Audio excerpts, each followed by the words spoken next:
talking about, they got that on them because I do the food in there today.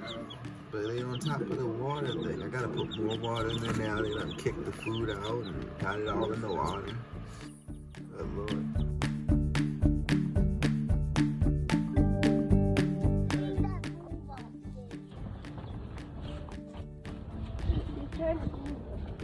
Let's go enjoy some lunchtime. You wanna go down to the water? Let's go. Let's go closer and see.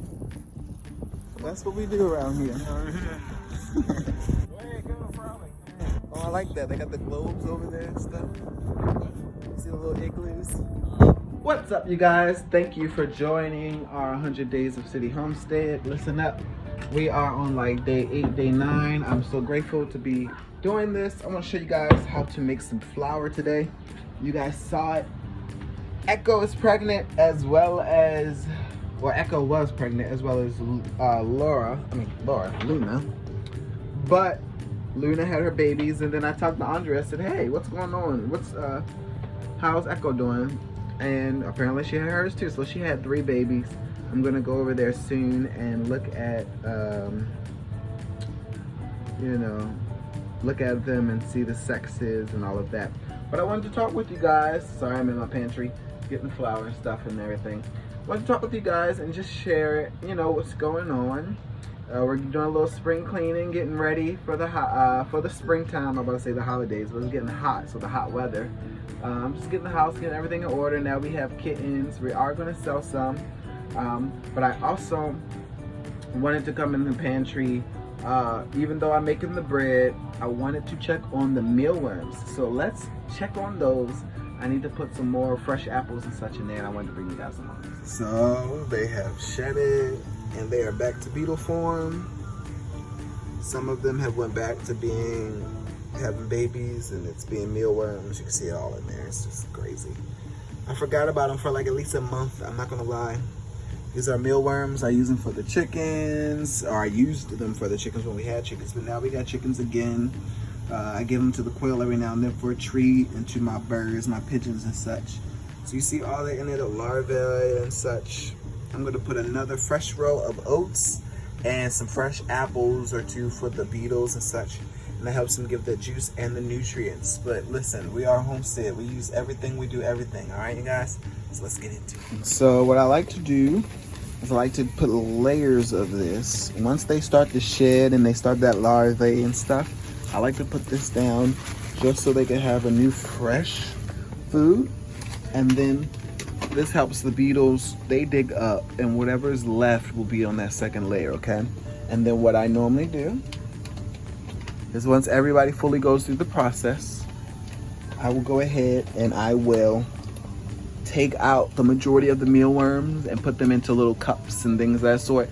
And then I'll keep a certain few in there to continue the process, okay? So this is literally how we do it. Like I said, we can use this for the chickens. If we had to at SHTF, like really got bad, if I wanted to, I could literally grind this up and make my own meal flour for mealworms, or even eat it or whatever. Mealworms is a great source of protein, but that's not what I'm doing, okay? This is for my animals, just another way. I want to get a bigger bin, a bigger tote, and do crickets as well. So there's just a lot that we're going to do, especially when we get our own home. But I just want to take you guys along the process. We're in Baltimore. This is what we do. I love it. I love it. I love it. And so, yeah, showing you guys, getting everything in order. So I'm going to show you guys how to make some bread. Okay, you guys? It's a great, easy, simple way. My son knows how to do it. Literally, when I make homemade bread, everybody eats it like that. I normally try to continue to do like buy bread. However, lately bread's been like $3 for a loaf. I remember when it was $1, $1.50, okay? And that was even the cheap kind, like the cha-ching bread. I'm cool with that. But everything's like $3, $4. So even my wife has said, okay, we're gonna you can continue to do, your farming stuff, she calls it, because we're not all the way there. But so yeah. Ooh, I didn't even show y'all. I'm just starting. So let me show y'all this process, or at least part of it, because I don't do everything by the actual measurements. I do it by hand, but it still comes out perfect. All right, so let's show you guys how I'm doing. All right, so I got flour in there, about maybe a cup or so. So what I like to do is I like to put a little sugar in there, okay? When I make my potato bread, I do a lot of sugar with the potato. But yeah, all right. And then they say about a teaspoon of yeast or so, but honestly, like I said, I just be eyeing things out. Nothing's really worked out bad for me or whatnot. At this point, I've been doing bread for so long, I just kind of, yeah, I go with the flow. Now I'm gonna add my water and start to mix, and I'll show you guys what the dough should look like at the end, okay? Woo! I'm on. Okay, you guys, so as you see, I got the dough. It's not like sticky. It's sticking on my hands. It's not as sticky. But you see how I can form it. I can put it in a ball. I can move it around and do what I want. This is what you want your dough to look like, okay? So, because if I wanted to make pizza dough out of it, I can. But you're gonna let this sit, okay? So I'm gonna put this in the bowl. Let this sit, okay? I still have a little bit of excess powder. I mean powder, Lord have mercy, flour. So that's fine. But we're gonna make a bowl. We don't wanna overwork the dough, okay? I'm gonna let this dough sit for 30 minutes covered.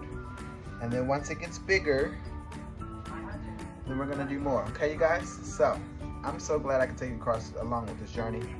I know you see the pancakes in the background, but this is not pancakes. This is bread, all right, you guys?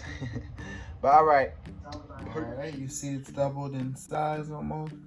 Just gonna let it go a little bit longer, and then we are going to get into it. All right, so what I like to do is I like to get this out and get this nice and formed. And then I like to butter it a little and let it sit and just rise a little bit more, okay, you guys? So everyone does this their own way. You can have a bread pan if you want. You can also, put butter in it. And if you really want to make biscuits, you can put baking soda in it and make biscuits. There's a lot that you can really do. It's not that hard to make bread. But my family, we eat it really quick, and it's just the way we can cut it really quickly. And it's gone. We have it for lunch, for school. My wife makes it for me and my school lunches. It's just really fresh bread. So this is how we do it. Like I said, I'm gonna go ahead and butter this up, let it sit a little bit longer, and you'll see what I mean by raising more. Okay. All right, so this is a little bigger, or a little bit. I left it for about an hour. I forgot about it, but it's right here next to the oven, nice and warm. So let's go ahead and get this going. And just like that, not even 10 minutes. That's it right there. A nice fresh bread.